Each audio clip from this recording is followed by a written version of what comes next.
الدبابه اليو ديانج. دي بعض الحالات اللي احنا جايبينها مع بعض في التطور الهجومي بالنسبه لاليو ديانج مع الراجل. الخواجه طبعا بيعتمد على اليو ديانج، دلوقتي يعتبر من اهم عناصر المنظومه بالنسبه للراجل، سواء على الحته الدفاعيه او في الحته الهجوميه. احنا طبعا كلنا عارفين اليو ديانج والشغل اللي بيعمله في الدفاع، ولكن انا جايب بعض الجزئيات طبعا له في الحته الهجوميه، وتطور كبير جدا في مستوى اليو ديانج في الجزئيه الهجوميه. طبعا عامل شغل كبير جدا جدا مع الراجل، بيعتبر بيعتمد عليه بشكل كبير جدا جدا في المنظومه. طبعا في الهاي بريس من قدام قلنا الراجل بيحب يعمل هاي بريس، فالراجل ده بينفذ له افكاره بشكل كبير جدا جدا. في الهاي بريس من امام، كمان في الحته كمان بتاعه الزياده الهجوميه في البري اسيست او في الاسيست، ده اللي شفناه طبعا مع بعض بالحالات اللي انا جايبها دلوقتي، سواء في الصناعه او في الكره اللي قبل الصناعه. دايما وابدا كورته لقدام اليو ديانج، دايما وابدا في الزياده العاديه لقدام، دايما وابدا في الصناعه، سواء طبعا في التحولات الهجوميه، وكمان ده اللي انا جايبه كمان بالحالات. طبعا كمان في الهدف بتاع مروان عطيه في الزمالك، يعتبر هو اللي كان مامن مروان عطيه. عمرنا ما شفنا مروان عطيه في الزياده العاديه اللي بيعملها، فبيعمل كمان اريحيه كبيره جدا جدا للجزء الهجومي في ان هم بيهاجموا براحتهم خالص.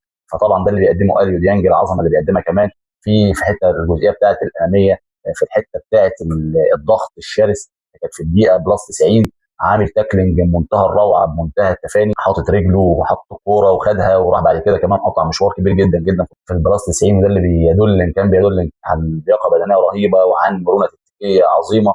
حط الكوره وكمان وراح بيها وقطع سبرنت كبير جدا جدا لطاهر محمد طاهر. لو طاهر حطها له الناحيه الثانيه، يعني عامل الزياده العاديه من ال 18 لل 18 فيما يقرب من 5 ل 6 ثواني. يعني دي بيدل ان هو عنده لياقه بدنيه رهيبه جدا جدا وعنده مرونه تكتيكيه عظيمه. لو حطها له من لمسه واحده طاهر محمد طاهر كان يقدر يحطها في الجول. فطبعا ده تطور كبير جدا جدا في اليو ديانج الهجومي. وده اللي احنا جايبينه مع بعض وبنشرحه مع بعض بالحالات.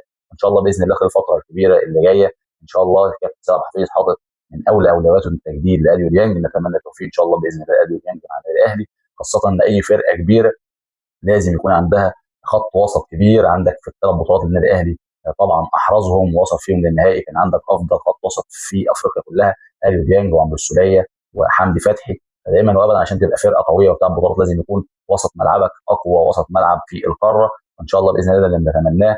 طبعا كمان بوجود امام عاشور ورجوعه، وكمان في الحاله الفنيه اللي بيرجع لها طبعا محمد ايمن رمضان، فهيبقى عندك وسط ملعب ناري، اقوى وسط ملعب في افريقيا كلها. ده اللي احنا بنتمناه ان شاء الله باذن الله خلال الفتره القادمه مع الراجل ومع الخواجه، وده اللي هو بيسعد